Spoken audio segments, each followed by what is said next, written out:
Hello friends, welcome to another video. So till now we have completed up to the rise of Mauryan Empire. Okay. So আমি মৌৰ্য সাম্ৰাজ্যৰ ৰাইজৰ কথা পঢ়িছিলো, চন্দ্ৰগুপ্ত মৌৰ্যৰ কথা পঢ়িছিলো আৰু এইটো পাৰ্ট 2 হয়। ওকে, আমি পাৰ্ট 1 আগৰটো আছিল পাৰ্ট 1, এইটো পাৰ্ট 2। এই ভিডিঅ'ত আমি ইম্পৰ্টেণ্ট বহুত কনচেপ্ট চাবলৈ চাম, কাৰণ আমি চন্দ্ৰগুপ্ত মৌৰ্যৰ কথা পঢ়িছিলো, অশোকৰ কথা পঢ়িবলৈ আছে, সম্ৰাট অশোক। ওকে, অশোকৰ কথা পঢ়িবলৈ আছে আৰু তাৰ লগত ৰিলেটেড মৌৰ্য সাম্ৰাজ্যৰ এডমিনিষ্ট্ৰেশ্যনৰ কথা আৰু কিছুমান ইম্পৰ্টেণ্ট কনচেপ্ট আৰু ফেক্টছ আমি এই ভিডিঅ'ত ডিছকাছ কৰিবলৈ গৈ আছোঁ। চ' ভিডিঅ'টো আৰম্ভ কৰোঁ আহক। চ' কুৱেশ্যন নম্বৰ 1, দ্য মৌৰিয়ান এডমিনিষ্ট্ৰেশ্যন, অৰ্থাৎ মৌৰ্য সাম্ৰাজ্যৰ যিটো এডমিনিষ্ট্ৰেশ্যন আছিলে সেইটো ৱাজ হাইলি কি আছিলে, ডিচেন্ট্ৰেলাইজড, বিউৰ'ক্ৰেটিক, চেন্ট্ৰেলাইজড আৰু ডেছপটিক। অ'কে, ইয়াৰ শুদ্ধ উত্তৰটো হ'ব চেন্ট্ৰেলাইজড।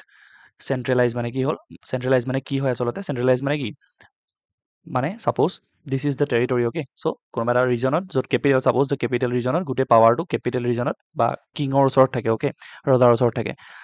মানে এনেই কি হয়, এতিয়া আপুনি আমি বৰ্তমান দিনৰ লগতো কম্পেয়াৰ কৰি চাব পাৰোঁ। Suppose this is India. Okay, this is the territory of India, বেয়া হৈছে বাৰু।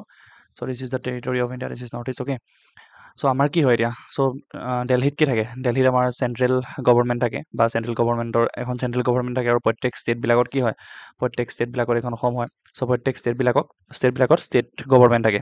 চ' এইটো এটা ডিভলিউশ্যন হয়, পাৱাৰৰ ডিভলিউশ্যন বা পাৱাৰৰ ডিভিজন। চ' চেণ্ট্ৰেল ফাৰ্ষ্ট থাকে এটা চেণ্ট্ৰেল পাৱাৰ, যাক আমি কেন্দ্ৰীয় চৰকাৰ বুলি কওঁ। অ'কে, এটা থাকে চেণ্ট্ৰেল পাৱাৰ, ইজ আমাৰ কেন্দ্ৰ চৰকাৰ। আৰু ষ্টেটবিলাকত কি থাকে, ষ্টেটবিলাকত প্ৰত্যেক ষ্টেটত ষ্টেট গভৰ্ণমেণ্ট থাকে, মানে ষ্টেট পাৱাৰ। অ'কে, চ' ষ্টেট পাৱাৰবিলাক, চ' S1 S2 মানে ষ্টেট পাৱাৰ 1 ষ্টেট পাৱাৰ 2 এনেকৈ ভাগ হৈ থাকে।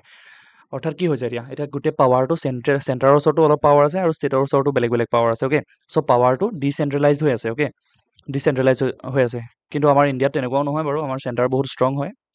ষ্টেটৰ ওচৰত পাৱাৰ আছে যদিও চেণ্টাৰৰ ওচৰতো পাৱাৰ আছে। আমি যেতিয়া পলিটি পঢ়িম ভালকৈ ডিছকাছ কৰিম ইয়াৰ ওপৰত।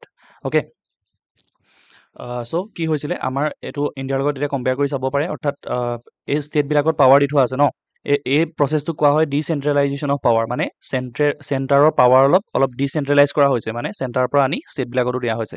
Okay, this process is called decentralisation of power. কিন্তু মৌৰ্য সাম্ৰাজ্যত এইটো নাছিলে, মানে এনেকৈ ভাগ কৰি ষ্টেটবিলাকত বেলেগ বেলেগ মানে ষ্ট্ৰং পাৱাৰ দি থোৱা নাছিলে, কিন্তু চেণ্টাৰৰ ওচৰতে আল্টিমেট পাৱাৰটো চেণ্টাৰৰ ওচৰতে আছিলে। আৰু সেইকাৰণে চেণ্টাৰ ষ্ট্ৰং আছিলে কাৰণে আচলতে আপোনালোকৰ ডিচিশ্যনবোৰ ভালকৈ পটককৈ ল'ব পাৰিছিলে। কিন্তু সেইকাৰণে আপোনালোকে নক'ব এতিয়া যে আপোনালোকৰ আমাৰ বৰ্তমান ইণ্ডিয়াটো চেণ্টাৰক অধিক পাৱাৰ দি দিব লাগে, কিন্তু তাৰো বহুত প্ৰব্লেম আছে। আমি যেতিয়া পলিটি ডিছকাছ কৰিম ভালকৈ, তেতিয়া ইয়াৰ বিষয়ে আমি ভালকৈ পঢ়িম। Centralisation of power, decentralisation of power, federalism. Okay, so' এতিয়া মনত ৰাখিব, মৌৰ্য সাম্ৰাজ্যৰ যিটো এডমিনিষ্ট্ৰেশ্যন আছিলে সেইটো চেণ্ট্ৰেলাইজ আছিলে আৰু সেইটো কাৰণে যথেষ্ট পাৱাৰফুল আছিলে আচলতে। আৰু অ'কে, চ' মই সেইটো ক্লিন কৰি দিছোঁ। তাৰপিছত আমি পঢ়িম ইয়াৰ এক্সপ্লেনেশ্যনটো। অ'কে, চ' ইয়াৰ এক্সপ্লেনেশ্যনত কি লিখিছে আপোনালোকে এবাৰ পঢ়ি চাব পাৰে, মই পঢ়ি দিছোঁ। So' Mauryan rule was a carefully organised bureaucratic system. So' bureaucratic চিষ্টেমটো আছিলে, লগতে বিউৰ'ক্ৰেটিক চিষ্টেমবোৰ চেণ্ট্ৰেলাইজ, আচলতে গোটেই এডমিনিষ্ট্ৰেশ্যনটো চেণ্ট্ৰেলাইজ আছিলে, বিউৰ'ক্ৰেটছ আছিলে যদিও ইয়াত বিউৰ'ক্ৰেটিক নহ'ব আচলতে। চ' দিছ চেণ্ট্ৰেলাইজ অথৰিটি হুইচ ইনক্লুডেড, মানে যদিও চেণ্ট্ৰেলাইজ অথৰিটি আছিলে, মানে চেণ্টাৰৰ ওচৰত বেছি পাৱাৰ আছিলে। মনত ৰাখিব, মুঠতে মৌৰ্য সাম্ৰাজ্যৰ বাকী যদি নাথাকে তেতিয়া বিউৰ'ক্ৰেটিক ক্লিক কৰাটো বেলেগ কথা, কিন্তু এনেই মৌৰ্য সাম্ৰাজ্য চেণ্ট্ৰেলাইজ আছিলে বুলি ক'ব সদায়। অ'কে, মানে চেণ্টাৰৰ ওচৰত বেছি পাৱাৰ। তাৰপিছত কৈছে which included a powerful military, যাৰ পাৱাৰফুল মিলিটাৰী এটা আছিলে, চেণ্টাৰে তাক আপোনালোকৰ কণ্ট্ৰল কৰিছিলে। The rulers of the empire bound together the previously fractured regions of the Indian subcontinent. অৰ্থাৎ ফ্ৰেকচাৰ্ড মানে কি, সৰু সৰু ভাগবিলাক, আমাৰ যেনেকৈ ষ্টেটবিলাক তেতিয়া ফ্ৰেকচাৰ্ড হৈ থকা ভাগবিলাকত চেণ্টাৰে একদম পাৱাৰফুলি ধৰি ৰাখিছিলে, একদম with high power. Okay, so' কি কৈছে, Kautilya's Arthashastra produced during this time gave details on how to rule a kingdom and informed about special cadre of the officers to run the administration. So' কৌটিল্যৰ অৰ্থশাস্ত্ৰত আমি পঢ়িছিলোঁ, কৌটিল্যই যি অৰ্থশাস্ত্ৰ লিখিছিলে, এডমিনিষ্ট্ৰেশ্যনৰ এখন আপোনালোকৰ বাইবেল বুলি ক'ব পাৰি। এডমিনিষ্ট্ৰেশ্যনৰ আপোনালোকৰ বহুত ইম্পৰ্টেণ্ট এখন বুক আছিলে কৌটিল্যৰ অৰ্থশাস্ত্ৰ।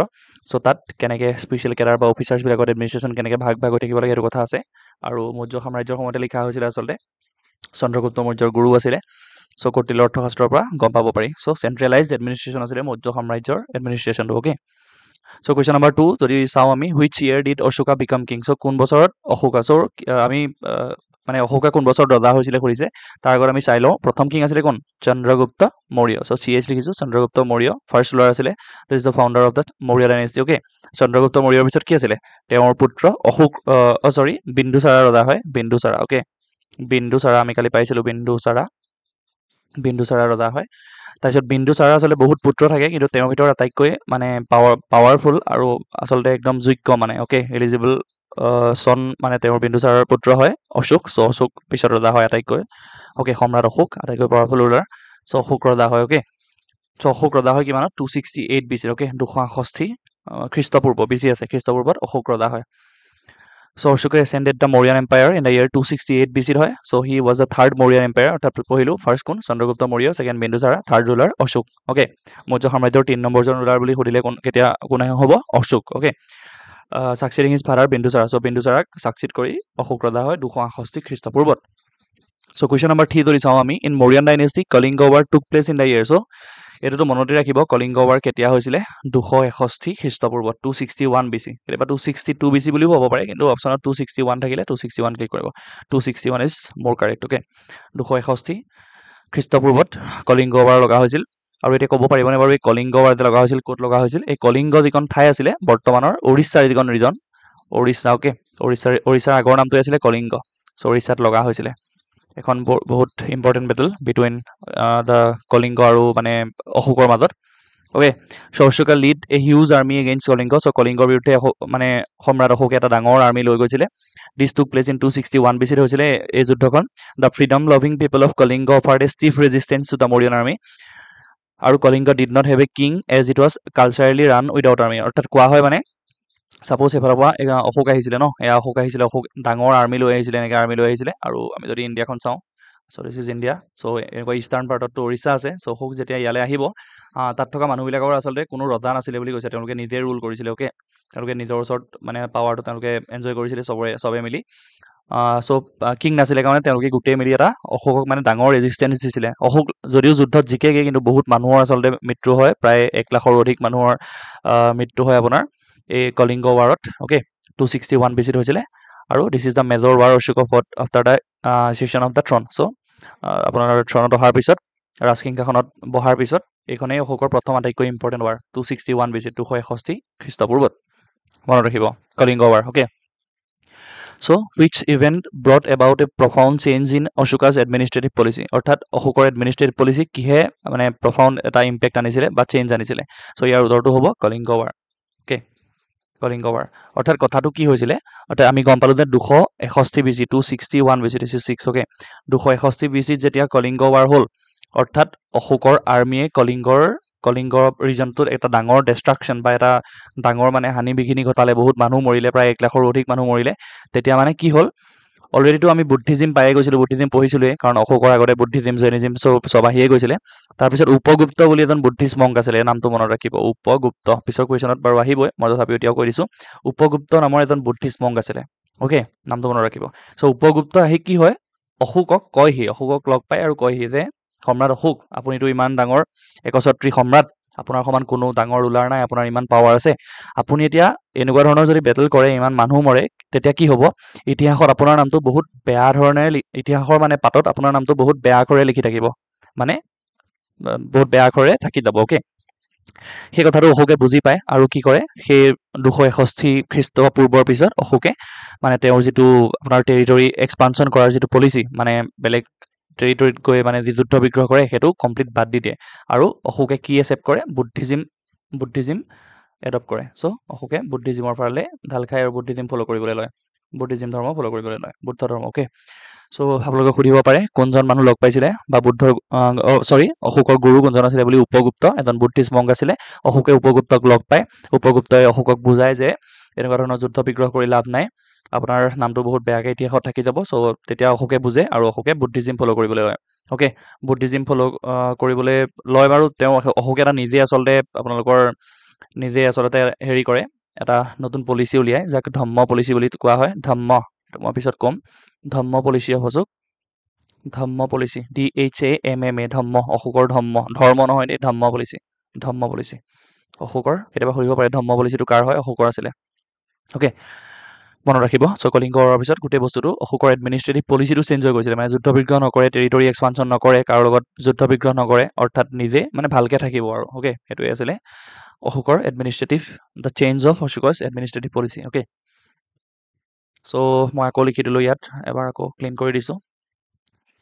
এক্সপ্লেনেশ্যনটো পঢ়ি ল'লে আপোনালোকে বেছি ক্লিয়াৰ হ'ব অ'কে চ' ইয়াত কি কৈছে এবাৰ পঢ়ি ল'ব the Kalinga war ended 262 BC আৰু 261 BC হ'ব লাগিছিলে was fought between the Maurya empire under Ashok and the state of Kalinga so' Kalinga আৰু অশোকৰ মাজত লাগিছিলে যি সেইটো শেষ হৈ যায় an independent feudal kingdom so' feudal kingdom আছিলে located on the east coast অৰ্থাৎ ইষ্টাৰ্ণ কোষ্টত যি উৰিষ্যা আছে সেই উৰিষ্যাকে কলিংগ বুলি কোৱা হৈছিলে in the present day state of Orissa চ' উৰিষ্যা লিখি থোৱা আছে এণ্ড নৰ্থ অফ অন্ধ্ৰপ্ৰদেশ চ' অন্ধ্ৰপ্ৰদেশৰ নৰ্থত আমি আপোনালোকে মেপখন ইণ্ডিয়াৰ মেপখন চালেও ধৰিব পাৰিব অন্ধ্ৰপ্ৰদেশৰ নৰ্থত আছে উৰিষ্যা অ'কে তাৰপিছত কৈছে the bloodshed of this war is said to have prompted Ashoka to adopt Buddhism so' bloodshed মানে কি বহুত মানুহৰ মৃত্যু যি তেজেৰে লুতুৰি পুতুৰি হৈছিলে মানুহৰ মাজত সেই গোটেই ষ্টেজটোৱে অশোকক বুদ্ধিজিম ফ'ল' কৰিবলৈ প্ৰম্পট কৰায় মানে কি চেঞ্জ কৰে অশোকৰ গোটেই পলিচিটো মানে অশোকক মানে আপোনালোকৰ কি কৰে আৰু ফ'ৰ্চ কৰে অ'কে বুদ্ধিজিম এডপ্ট কৰিবলৈ চেঞ্জ হৈ যায় অশোক পুৰা তাৰপিছত question number 5 the monk who influenced Ashoka to embrace Buddhism এতিয়া মই ক'লোৱে গৈছিলোঁ মংজনৰ নাম কি আছিলে উপগুপ্ত চ' উপগুপ্ত নামৰ মংজনে অশোকক বুজাইছিলে বুদ্ধিজিম এডপ্ট কৰিবলৈ অ'কে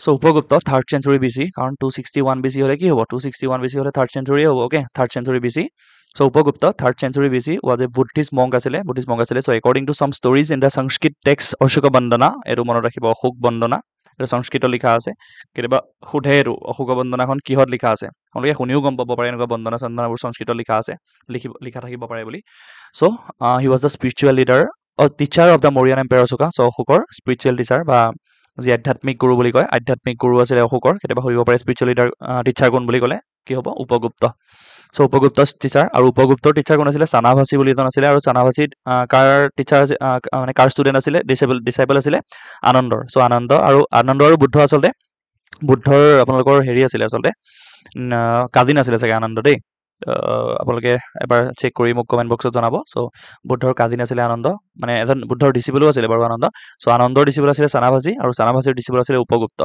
কাৰণ দিন হৈ যায় ন আপোনালোকে চাওক 563 BCত বুদ্ধ আছিলে 563 BC সেইটো টাইমত বুদ্ধ আছিলে বুদ্ধৰ জন্ম 483 BCত বুদ্ধৰ মহাপৰিনিৰ্বাণ হৈ যায় চ' 483 BC বা 261 BC অ'কে চ' মাজত কেইটামান আপোনালোকৰ জেনেৰেশ্যনটো আহিব চ' এই জেনেৰেশ্যনকেইটাত কোন সোমাই যায় আনন্দ চানাভাচী এইবিলাক সোমাই যায় তাৰপিছত 261 BC সময়ত কোন থাকে উপগুপ্ত চ' সেই সময়ত উপগুপ্তই অশোকক বুজায় so' Upagupta is the spiritual teacher of Ashoka okay অশোকৰ স্পিৰিচুৱেল টিচাৰ চ' এজন উপগুপ্তৰ মূৰ্তি এটা দেখুৱাইছোঁ চ' কুৱেশ্যন নম্বৰ 6 কৈছে হোৱাট ৱাজ অশোকৰ ধম্ম মই কৈছিলোঁ ন ধম্ম পলিচি অশোকৰ ধম্ম কি হয় so' it is a set of some ideals of social behaviour অৰ্থাৎ সামাজিক ৰীতি নীতিৰ কিছুমান ভাল আচলতে মৰেল প্ৰিন্সিপলছ হয় অ'কে আপোনালোকে সুধিব পাৰে কেতিয়াবা ধম্ম এটা ৰিলিজন হয়নে তেতিয়া ক'ব লাগিব ধম্ম এটা ৰিলিজন নহয় বৰঞ্চ ধম্ম হ'ল কি ধম্ম যদি কি বুলি সোধে মই আপোনালোকক বুজাই দিছোঁ ধম্মত মানে ই কোনো ৰিলিজন নহয় কাকো ফ'ৰ্চ নকৰে আপোনালোকৰ ধম্মত কিছুমান ভাল প্ৰিন্সিপলছ থাকে গুড প্ৰিন্সিপলছ অ'কে চাম গুড প্ৰিন্সিপলছ বা ৰেগুলেশ্যনছ বাইণ্ডিং নহয় কাকো কৰিবই লাগিব বুলি অশোকে কাকো জোৰো কৰা নাছিলে চ' গুড প্ৰিন্সিপলছৰ গুড ৰেগুলেশ্যনছ তাত মানে ভাল কথাবোৰ লাগে ডাঙৰক সন্মান কৰিবা অ'কে জীৱ জন্তু বধ নকৰিবা চ' যিবিলাক মৰেল বা এথিকেল ভেলুজ আছে চ' মৰেল এথিকেল মূল্যবোধৰ যিবিলাক ভেলুজ আছে অ'কে ভেলুজ গুণ বা ভাৰ্চুছ অ'কে সেইবিলাকৰ সংমিশ্ৰণেৰে বনা ধম্ম এটা পলিচিহে চ' এইটো এটা ৰিলিজন নহয় দেই মনত ৰাখিব কথাটো চ' অশোকৰ Dhamma policy so' it is a set of ideals of social behaviour সমাজত ভালকৈ থাকিবলৈ এইটো এটা ছেট অফ আইডিয়েলছ আচলতে okay so' option number A is correct কৈ দিলোঁ so' Ashoka's Dhamma was a set of moral values কৈ দিছোঁ মূল্যবোধৰ কিছুমান ভেলুজ হয় গুণ হয় এণ্ড প্ৰিন্সিপলছ চ' ধম্ম মহামাতা এইটো মনত ৰাখিব Dhamma Mahamatta was a group of officers instituted to implement and publicise the various aspects of Dhamma so' 261 BC যেতিয়া আপোনালোকৰ কলিংগ ৱাৰ শেষ হৈ গৈছিলে তাৰপিছত ক'লো এই উপগুপ্ত লগ পাই আপোনালোকৰ অশোকে গোটেই এডমিনিষ্ট্ৰেটিভ যিটো ছিষ্টেম সেইটো সলাই দিছিলে যুদ্ধ বিগ্ৰহ কৰিবলৈ এৰি দিছিলে তাৰপিছত অশোকটো ৰজাটো হৈ আছিলে তেতিয়া ৰজাৰ দিনত ৰজাটো হৈ আছিলে আৰু অশোকে কি কৰিছিলে অশোকৰ ধম্ম পলিচিটো উলিয়াইছিলে সেই ধম্ম পলিচিটো মানুহৰ মাজত পপুলাৰ কৰিবলৈ তেওঁ এক প্ৰকাৰৰ মিনিষ্টাৰৰ এপইণ্ট কৰিছিলে নিজৰ মানে কোৰ্টত মিনিষ্টাৰবিলাকৰ নাম আছিলে ধম্ম মহামাতা অ'কে ধম্ম মহামাতাবিলাকক এপইণ্ট কৰিছিলে যাতে অশোকৰ ধম্ম পলিচিটো মানে বেছি মানুহৰ মাজত মানে পপুলাৰ হৈ পৰে আৰু মানুহে এডপ্ট কৰে আচলতে যাতে সমাজত এটা ভাল আপোনালোকৰ গম পাইছে নহয় এটা সমাজখন ভাল হৈ থাকে মানে গম পাইছেনে পিচ বা শান্তি আৰু শান্তিপূৰ্ণভাৱে মানুহ জীয়াই থাকিব পাৰে অ'কে চ' এইবিলাক এনেকুৱা ভাল ধৰ্ম আছিলে দেয়াৰ ইজ লিটিল চিন মানে কি পাপ অৰ্থাৎ কম পাপ কৰিব লাগে মানুহে যিমান পাৰে অ'কে সাধু হ'ব লাগে দেয়াৰ ইজ এ চেৰিটি মানে গম পাইছে নহয় মানুহক সহায় কৰিব লগা চেৰিটি ট্ৰুথফুলনেছটো সকলোৰে মাজত লাগে সঁচা সত্যবাদী অনেষ্টি পিয়ৰিটি লাগে দেয়াৰ ইজ ছফটনেছ, হৃদয়ত এটা কোমল ভাৱ চবৰে প্ৰতি ছফটনেছ থাকিব লাগে। হেভ মাৰ্চি, অৰ্থাৎ মানুহক ক্ষমা কৰি দিব পৰা ভাৱ থাকিব লাগে। There is a lot of welfare, মানুহক সহায়টো ৱেলফেয়াৰ মানে কি আপোনালোকৰ ৱেলফেয়াৰ মেজাৰ্ছবিলাক যিবিলাক অ'কে, ৱেলফেয়াৰ কৰিব পৰা আপোনালোকৰ মনত ভাৱ লাগে। অ'কে, খবৰ okay, so' these are the principles of হৰ্ষকোচ ধামাৰ। So the question number 7 যদি চাওঁ, the Ruminidae pillar of Ashoka was put up the mark. So Ruminidae pillar যিটো অৰ্থাৎ মৌৰ্য সাম্ৰাজ্য, কেতিয়াবা সুধিব পাৰে মৌৰ্য সাম্ৰাজ্যৰ আটাইতকৈ ইম্পৰ্টেণ্ট আপোনালোকৰ আৰ্টিফেক্টছটো কি আছিলে। চ' তেতিয়া হ'ব পিলাৰ। অ'কে, মৌৰ্য সাম্ৰাজ্য বুলি ক'লে পিলাৰৰ কথা বহুত আহে, কাৰণ অশোকৰ দিনত বহুত পিলাৰ বনোৱা হৈছিলে একচুৱেলি। অ'কে, বহুত পিলাৰ বনোৱা হৈছিলে। আৰু ৰুমিনিডে অৰ্থাৎ লুম্বিনী যি বুদ্ধ জন্ম হৈছিলে লুম্বিনী জেগাখনত, তাত ৰুমিনিডে তাতে আছে, বা ৰুমিনিডেকো লুম্বিনী বুলিয়ে কয়। সেই লুম্বিনীত অশোকে এটা পিলাৰ বনাইছিলে, আৰু সি আচলতে যিহেতু বুদ্ধৰ জন্ম হয় লুম্বিনীত, so' it is a birth of Buddha. চ' লুম্বিনী বুলিও ক'ব পাৰি। চ' ৰুমিনিত যিটো পিলাৰ বনাইছিলে সেইটোৱে বুদ্ধৰ বাৰ্থটোক ৰিপ্ৰেজেণ্ট কৰে, বুদ্ধৰ জন্মক ৰিপ্ৰেজেণ্ট কৰে। Okay, so' Ashoka visited Lumbini, অৰ্থাৎ অশোকে ভিজিট কৰে Lumbini 20th year of his coronation। Okay, নিজৰ মানে কৰোনেশ্যন মানে গম পাইছে নহয়, ৰাজসিংহাসনত বহাৰ 20 নম্বৰ বছৰত অশোকে ভিজিট কৰে Lumbini. To' mark the birth place of বুদ্ধৰ যিটো জন্মস্থান মাৰ্ক কৰিবৰ কাৰণে এটা কি বনায়, পিলাৰ বনায়। অ'কে, এটা পিলাৰ বনায়, এনেকুৱা ধৰণৰ পিলাৰ দেখুৱাইছে। এই পিলাৰটো, এইটো ৰুমিনিডে থকা পিলাৰটো, এইটো ইয়াত ইনক্লুড কৰিছোঁ, চাই ল'ব এবাৰ। এট ৰুমিনিডে ৱাজ ইৰেক্টেড এলং উইথ চাম চেক্ৰেট ষ্ট'ন ষ্ট্ৰাকচাৰ, আৰু কিছুমান এনেকুৱা ধৰণৰ চেক্ৰেট মানে পবিত্ৰ ষ্ট'ন ষ্ট্ৰাকচাৰ বনাইছিলে বুদ্ধৰ লগত ৰিলেটেড। আৰু he condoned the religious tax of Lumbini as it was the birth place of Buddha and reduce the rate of land revenue from 16 to 18। Okay, so' যি আপোনাৰ লুম্বিনীত যি আপোনালোকৰ লেণ্ড ৰেভিনিউ আছিলে 6ভাগৰ 1ভাগ দিব লাগিছিলে, সেয়া কমাই দিয়ে আচলতে, আৰু 8ভাগৰ 1ভাগ কৰি দিয়ে। আৰু কম হ'ব, আপোনালোকে গম পাইছে 6ভাগৰ 1ভাগ ডাঙৰ নে 8ভাগৰ 1ভাগ ডাঙৰ। চ' এইটো 8ভাগৰ 1ভাগটো সৰু হয়। চ' অৰ্থাৎ কম টেক্স দিব লাগিছিলে বা কম ৰেভিনিউ দিব লাগে, যে আপোনালোক বুদ্ধৰ জন্ম হোৱা ঠাইৰ মানুহ আপোনালোকে কম দিলেও হ'ব। এইটো বুদ্ধিজিমৰ প্ৰতি ৰেচপেক্ট আছিলে আচলতে অশোকৰ। চ' ৰুমিনিডে পিলাৰটোৱে অশোকৰ বাৰ্থ মানে বুদ্ধৰ বাৰ্থ বুটাই একচুৱেলি। অ'কে, ইয়াৰ পৰা সুধিব পাৰে ছিগনিফিকেঞ্চটো মনত ৰাখিব। So question number 8. So which of the following is the principal source of information of Ashoka's campaign against Kalinga? অৰ্থাৎ মানে অশোকে যি কেম্পেইন কৰিছিলে কলিংগ, মানে কলিংগ যুদ্ধৰ কথাই কৈছে, কলিংগ যুদ্ধত যি কেম্পেইন কৰিছিলে সেইটো মানে ক'ত উল্লেখ আছে। অ'কে, এতিয়া মেইন কথাটো হ'ল মানে অশোকৰ কিছুমান এডিক্ট আছে। অ'কে, 14টা অশোকৰ মেজৰ ৰক এডিক্ট আছিলে, এইটো মনত ৰাখিব। কেইটা মেজৰ ৰক এডিক্ট আছিলে সুধিব পাৰে। ৰক মানে গম পাইছে ন, শিলত কটা খোদিত কৰা এডিক্ট। চ' অশোকৰ 14টা মেজৰ ৰক এডিক্ট আছিলে। অ'কে, অশোকৰ দিনত 14টা, এইটো মনত ৰাখিব কেইটা, 14টা মেজৰ ৰক এডিক্ট আছিলে। তাত আচলতে অশোকৰ মানে ৰাজত্বকালৰ বেলেগ বেলেগ কিছুমান ইভেণ্টছ আচলতে খোদিত কৰা হৈছে শিলত। অ'কে, ফৰ এক্সাম্পল অশোকৰ আমি ধম্ম পলিচিৰ কথা পাইছিলোঁ, ধনী ধম্মৰ কথা আছে, অশোকৰ কলিংগৰ কথা আছে, অশোকৰ বেলেগ বেলেগ ৰিজনৰ লগত সম্পৰ্ক কেনেকুৱা আছিলে সেইবোৰ কথা আছে। অ'কে, জীৱ জন্তু মাৰিব নালাগে এনেকুৱা ধৰণৰ কথা আছে। অ'কে, তেনেকুৱা ধৰণৰ কথা আছে। 14 মেজৰ ৰক এডিক্ট, 14টা মেজৰ শিলত খোদিত কৰা ৰক এডিক্ট বহুত ইম্পৰ্টেণ্ট হয়, মনত ৰাখিব। আৰু মাইনৰ এডিক্টছো আছিলে কিছুমান দেই, আৰু বহুত মাইনৰ এডিক্টছ আছিলে। মাইনৰ মানে সৰু, এনেকুৱা ধৰণৰ সৰু সৰু মাইনৰ এডিক্টটো বহুত আছিলে। কিন্তু আপোনালোকৰ মাইনৰ এডিক্ট বকে নুসুধে এক্সামত, সোধে মেজৰ এডিক্ট, অৰ্থাৎ মেজৰ ৰক এডিক্ট কেইটা আছিলে সোধে, আৰু ক'ত কি পাইছিলে সেইটো সোধে। গোটেইকেইটা ইম্পৰ্টেণ্ট নহয়, মই কিন্তু এই 13টোতো ইম্পৰ্টেণ্ট হয়। অৰ্থাৎ যিটো ৰক এডিক্ট 13, 14টাৰ ভিতৰত যিটো 13 নম্বৰ, অৰ্থাৎ নাম দিছে এইবিলাক আৰ্কিঅলজিষ্টবিলাকে ৰক এডিক্ট 13টোক। আপোনালোকৰ এইটো অপশ্যন ডি কাৰেক্ট। চ' 13ত ৰক এডিক্ট 13ত কি পায়, অশোকে যে কলিংগ ইনভেড কৰিছিলে বা কলিংগৰ যুদ্ধৰ কথা পোৱা যায়। অ'কে, কি কৈছে, the rock addict 13 gives A clue, এটা ক্লু দিয়ে, কি দিয়ে, কলিংগৰ কথা। ৱাজ এ কাণ্ট্ৰি প্ৰিভিয়াছলি আনকনকুৱাৰ্ড, আগতে মানে আপোনালোকৰ কোনেও কংকাৰ কৰা নাছিলে, অশোকে প্ৰথম কৰে। So' thus Ashoka's declaration of war was that of unprovoked aggression. Okay, so' the Kalinga war witness terrible manslaughter, বহুত মানুহ মৰিছিলে। মেনশ্লটাৰ মানে কি, মানুহ মৰা হৈছিলে, এণ্ড ডিষ্ট্ৰাকশ্যন, এটা ডাঙৰ ডিষ্ট্ৰাকশ্যন বা ক্ষতি হৈছিলে। আৰু Ashoka's victory in the Kalinga war followed by the remorse. Okay, আৰু অশোকৰ মানে পিছতে সেইটো হেৰি হৈ গৈছিলে। অ'কে, চ' আপোনালোকে মনত ৰাখিব মেজৰ ৰক এডিক্ট 14টা আছিলে, তাৰে 13 নম্বৰ ৰক এডিক্টটোত কি কথা পোৱা যায়, আপোনালোকৰ অশোকৰ কলিংগৰ কথা পোৱা যায়। আৰু এই 13 ৰক এডিক্টটোতে আৰু এটা কথা পোৱা যায় আপোনালোকৰ চাউথৰ, যেতিয়া আমি সংগম পিৰিয়ড পঢ়িম। অ'কে, মনত ৰাখিব সংগম পিৰিয়ড পঢ়োঁতে তাত 3টা ইম্পৰ্টেণ্ট ডাইনেষ্টি পাম, চোলা ডাইনেষ্টি, চেৰা ডাইনেষ্টি, চেৰা আৰু পাণ্ডিয়া। অ'কে, হাৰ্দিক পাণ্ডিয়া নহয় বাৰু। চ' চোলা, চেৰা, পাণ্ডিয়া পঢ়োঁতে সংগম পিৰিয়ডত এই 3টা ডাইনেষ্টিৰ কথাও আচলতে অশোকৰ দিনত আছিলে। এই 3টা ডাইনেষ্টিৰ কথাও এই মেজৰ ৰক এডিক্ট 13ত উল্লেখ আছে, সেইটো মনত ৰাখিব দেই, এইটো ইম্পৰ্টেণ্ট হয়, সুধিব পাৰে কেতিয়াবা। চ' এনেকুৱা ধৰণৰ ৰক এডিক্ট শিলত খোদিত কৰা আছে, দেখিছে আৰ্কিঅলজিষ্টবিলাকে পঢ়িছে, আচলতে বুজি পাইছে। অ'কে, চ' মই এখন ইমেজ ইনক্লুড কৰিবলৈ চাইছিলোঁ ইম্পৰ্টেণ্ট বিলাক মনত ৰাখিব 1টো মনত ৰাখিব পাৰে 13টো মনত ৰাখিব অ'কে 7টো মনত ৰাখিবলৈ চাব অশোকৰ টলাৰেঞ্চৰ কথা ক'ত অশোক টলাৰেঞ্চ আছিলে ন বেলেগ বেলেগ ধৰ্মক হেৰি কৰিছিলে কাৰণ কি আছিলে বুদ্ধিজিমো ফ'ল' কৰিছিলে তেওঁ বুদ্ধিজিম ফ'ল' কৰিলে পিছত কিন্তু বুদ্ধিজিম ফ'ল' কৰাৰ পিছতো বাকী কোনো ধৰ্মৰ মানুহক তেওঁ মানে বেয়া চকুৰে চোৱা নাছিলে বা তেওঁলোকক নিজৰ ধৰ্ম মানে প্ৰপাগেট কৰিবলৈ বা ফ'ল' কৰিবলৈ তেওঁলোকক কোনো মানে হানি বিঘিনি হেৰি কৰা নাছিলে অ'কে চ' টলাৰেণ্ট ৰুলাৰ আছিলে সহিব পাৰিছিলে চ' 7টো মনত ৰাখিব চ' ৰকেটিক 7 13টো মনত ৰাখিব 13ত পালোৱে কি আছিলে অশোকৰ কলিংগ ৱাৰৰ কথা আছে চ' এইটো ভিক্টৰি অভাৰ কলিংগ অ'কে আৰু কি আছে অশোকৰ ধম্ম পলিচি এইবোৰ ভিক্টৰি অভাৰ সেইটো কথা আছে আৰু চোলা চেৰা পাণ্ডিয়াৰ কথা আছে দেখিছে পাণ্ডিয়া চোলা এইবিলাকৰ কথা আছে এইটো মনত ৰাখিব 13টো ইম্পৰ্টেণ্ট হয় দেই আৰু 1টো মনত ৰাখিব 1টো কি আছে এনিমেল স্লটাৰ প্ৰহিবিট মানে নিষেধ কৰিব লাগে এনিমেল স্লটাৰ মানে জীৱ জন্তু মৰা কটা বন্ধ কৰিব লাগে এইটো আছে চ' অশোকৰ ধম্ম পলিচিৰ এইবোৰ কিছুমান ৰুল আছিলে আচলতে ভাল ভাল নীতি মই কৈছিলোঁ মৰেল আৰু এথিকেল ভেলুজবিলাক এইবিলাক কিছুমান ধম্ম পলিচিৰ আচলতে ৰুলছ আছিলে এইবিলাকে মেজৰ ৰগেটিকবিলাকত খোদিত কৰা হৈছিলে অ'কে মনত ৰাখিব এইকেইটা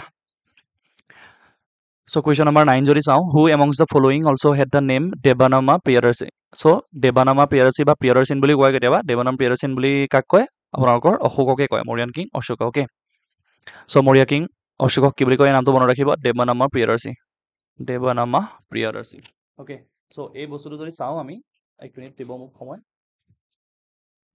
অ'কে চ' আপোনালোকৰ এইটো মষ্ট পপুলাৰ নেম আছিলে অশোকৰ বেলেগ বেলেগ পিলাৰ ইনস্ক্ৰিপশ্যনবিলাক অশোকৰ যি আছিলে এই নামটোৱে আটাইতকৈ বেছিকৈ পোৱা গৈছিলে দেৱানামা প্ৰিয়দৰ্শী বুলি অ'কে দেৱানামা প্ৰিয়দৰ্শী বুলি এই নামটো মনত ৰাখিব চ' এইটো আছিলে অশোকৰ নাম আৰু এক্সপ্লেনেশ্যন যদি চাওঁ so' Ashoka himself assume the title Devanam Priya Priyadarshini বা দেৱানাম প্ৰিয়া বুলি কৈছিলে refers to the beloved to the gods মানে ভগৱানৰ ভালপোৱা ব্যক্তি আৰু প্ৰিয়দৰ্শী মানে কি প্ৰিয়দৰ্শী মানে হু ৰেগাৰ্ডছ এভৰি ওৱান এমিএবলি চ' যোনে ভালকৈ ট্ৰিট কৰিছিলে চবকে okay with peace and respect so' এটা মিনিং আছিলে দেৱানাম প্ৰিয়া প্ৰিয়দৰ্শনী চ' এই ভিডিঅ'টোত আমি ইমানতে সামৰিছোঁ 9টা কুৱেশ্যন ডিছকাছ কৰিলোঁ আৰু নেক্সট ভিডিঅ'ত আৰু কেইটামান কুৱেশ্যন ডিছকাছ কৰিম আমি মৌৰ্য সাম্ৰাজ্য প্ৰায় শেষ কৰিবলৈ চাম অ'কে থেংক ইউ